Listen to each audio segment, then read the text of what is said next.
Yo, what's up guys, Catmaster here with a quick video about the leak mechanic, sharing what I know so far so you guys don't make any mistakes like I did. Because the leak mechanic can actually be quite rewarding if you use it correctly, and there's like one or two things to look out for.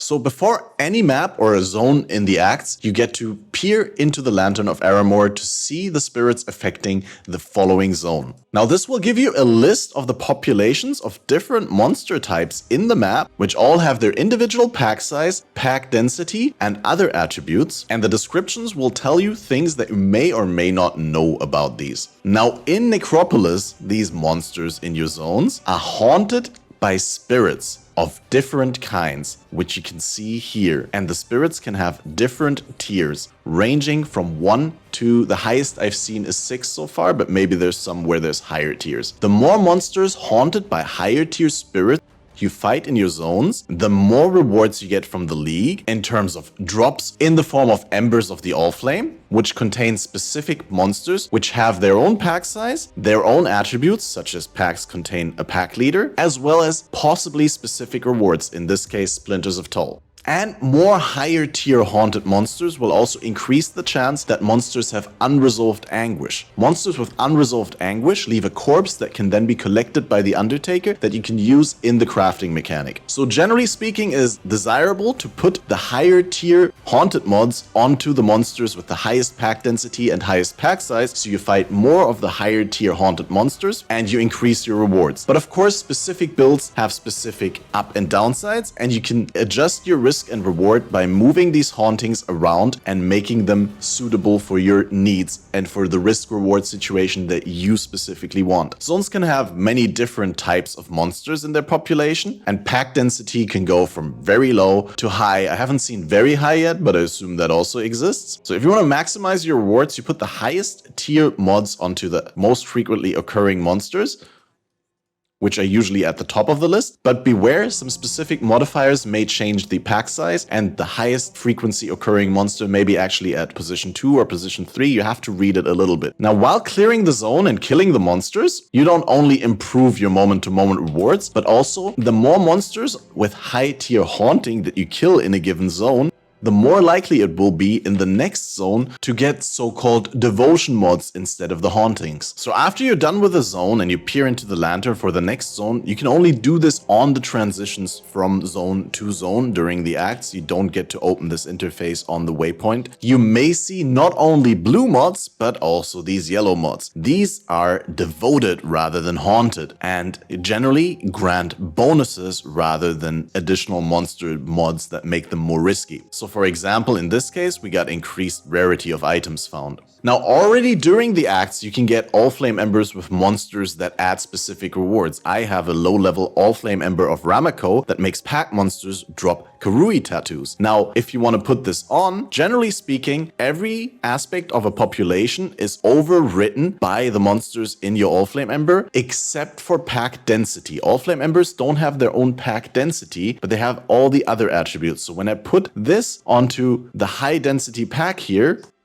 from the Allflame Ember, this inherits the pack size, 5 to 7 monsters, the pack leader that is guaranteed on every single pack, as well as the monster level, in this case 57, which is important to note because the zone that I'm opening is a 61 zone, so these are a fair bit lower than the normal monster that you would find in this zone. I'm actually not entirely sure whether the monster level remains on the monsters when you put them onto your zone, or whether this is just the item level of the Allflame Ember that limits onto which zone you can put it on. You can put Allflame Embers onto zones that are 10 levels above and below, but I couldn't use this monster level 57 Allflame Ember on a map because it is too low for that, which is why I'm showing you this in acts. Anyway, I don't know whether rarity affects these, but in order to not make them harder, I'll just put the rarity devotion onto these. There are also quantity devotions, and I believe the quantity modifiers do affect the specific added drops from Allflame Embers, so you always want to make sure to combine those in a smart way. And now in the following map, every pack of Vol's Vanguards will be replaced by a pack of Ramako Warriors.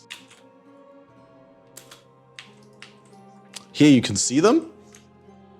Now the question is just, will we get a tattoo? Because tattoos are somewhat rare drops, and I don't expect to see a lot of them during the acts. And there we go, we got a tattoo of the Ramako Scout with increased evasion rating. Now again, the harder you make your upcoming zones, the more likely you are to get the good rare devotions and the good all-flame embers, as well as corpses with unresolved anguish for your endgame crafting. The way that this works in maps is slightly different from how it works in acts. In acts, this has been designed to avoid reset abuse. But the way this works in endgame maps is this is completely random per map that you open, as every map rolls its own populations and randomized haunted spirits from the leak mechanic. So for another example, we're opening this map, and you directly notice one additional thing that we didn't have in acts. I don't know whether it's super uncommon in acts or whether this only happens in maps, but there are modifiers on the populations that in this case cause 50% less pack size or 50% more pack size. When I want to put a monster type with a specific reward onto my map, I don't want to put it onto populations that have negative modifiers, because this will cut the amount of monsters per pack in half, meaning I have half the amount of chances to get the specific drops, in this case omens. So instead you want to put these on packs that have a high density and ideally a modifier for more pack size. Now this modifier I can't move around. These spawn on the packs like that. So on this specific map I wouldn't do anything because there's no population with a high density. Once you looked at a map once, you cannot take it out anymore and it's guaranteed to open. On this specific map I didn't get anything with a high pack size, so I would probably just optimize this to get rewards from the maps, but I wouldn't put any of the specific monsters that I have on here. As you can see, there are also bonuses on the populations that raise the tier of the modifier from devotion or haunting, or lower the tier of a modifier from devotion or haunting.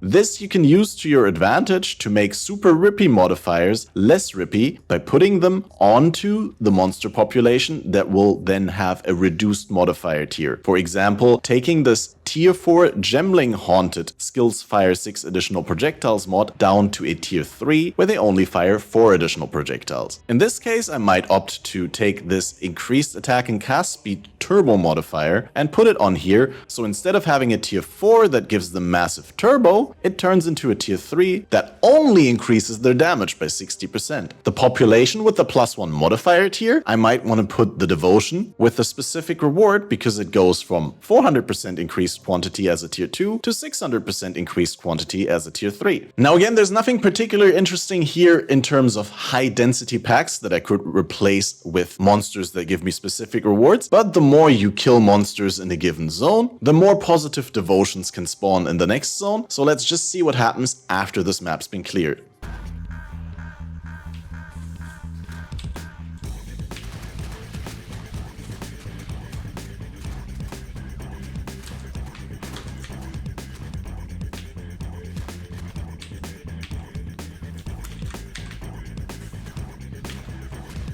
Now in the next map, you can see all of a sudden we got a lot more stuff going on. Still no population with a high pack density, so I'd still not add any high value drops to these, but we can take a moment to look at this specifically. So the most common monsters seem to be impure archers with 6 to 17 monsters and pack density normal. Then we have acid slitherers, which have a higher pack size than they show here, but they have a 50% less pack size modifier, leaving them at 5 to 9 monsters per pack with a normal pack density. Then we have a bunch of other monsters where the modifier tiers are reduced. One population of anger remains where the modifier gets bumped up. So normally I'd say I want the chance to drop additional Orb of Alteration on the highest frequency monsters that appear here. But as you can see, this is only a tier 1 devotion modifier, which base gives only 1% chance to drop additional Orb of Alteration.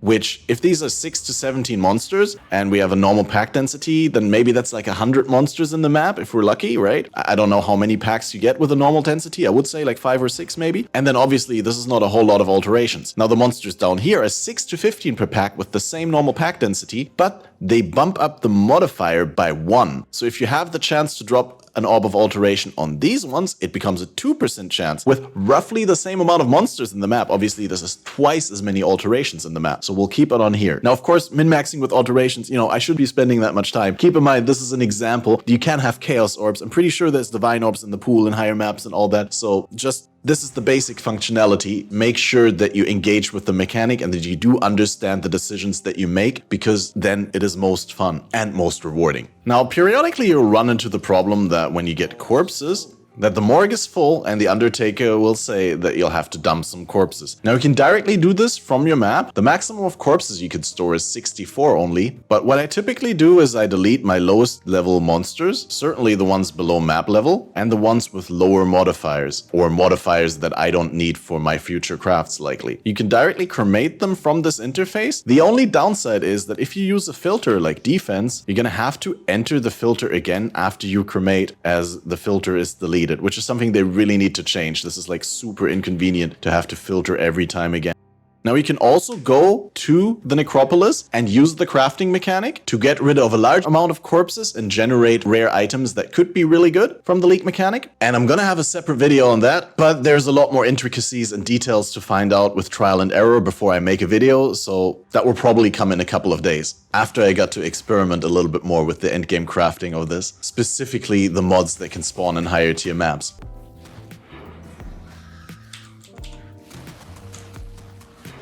And now we got lucky and we got a good example for you. So this is what we're talking about, right? Unfortunately, once again, we only have one population with a high pack density. All the other pack densities are either normal or low. But we got good devotions here, and these chrome-infused Goliaths have a pretty decent plus more pack size and +1 modifier tier. So what I'm going to do is I'm going to put the pack monsters can drop Omen Wildwood Cultists onto this, because they benefit both from the more pack size and the +1 modifier tier on this population. And we're directly going to keep the tier 2 devotion increased quantity on here. As you can see, this is only a tier 2 for 100%, but because it is on the +1 modifier tier, again, it gets bumped up to 600% increased quantity, and this will scale the amount of omens we drop. Presumably, I can't confirm either way with a low sample size, but it would be silly if it doesn't work like this. Now I'm gonna put the hardest haunted modifier, this tier 5 non-chaos is extra chaos, on the high pack density bramble cobras, so we get a lot of these cobras in the next map, which increases the chance of getting all flame embers, of getting unresolved anguish corpses, and getting more and better devotions in the next zone that we open. Also, these modifiers seem to scale with map rarity, as I've seen a lot more of them spawn once I started alking maps over just running transmuted blue maps. We could also put the devotion where the strongest monster in the pack gets a chance to convert dropped armor pieces into fusings, but that would only be a 50% chance on this, and assuming we have like 7-8 packs, that's like 8 times a 50% chance for dropped armor to convert to a fusing. Now they could drop multiple armor pieces, so let's just try this and we'll see after the map how many fusings we got. But I don't expect a lot of rewards from this, as it's a low tier devotion modifier and we don't have the best preconditions here because it's only high pack density. But then again,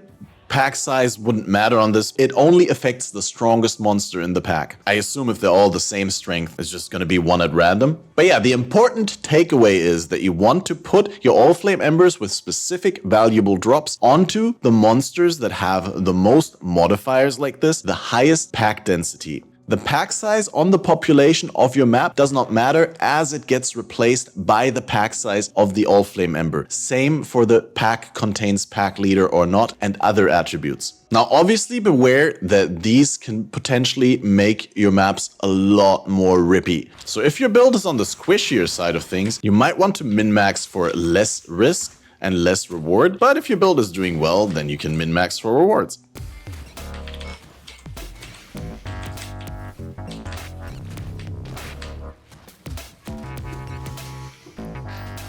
So in this case, I didn't end up getting any omens, but we did maximize our chance. I ended up getting 2 fusings. So like I said, that mod wasn't really super valuable on that specific map.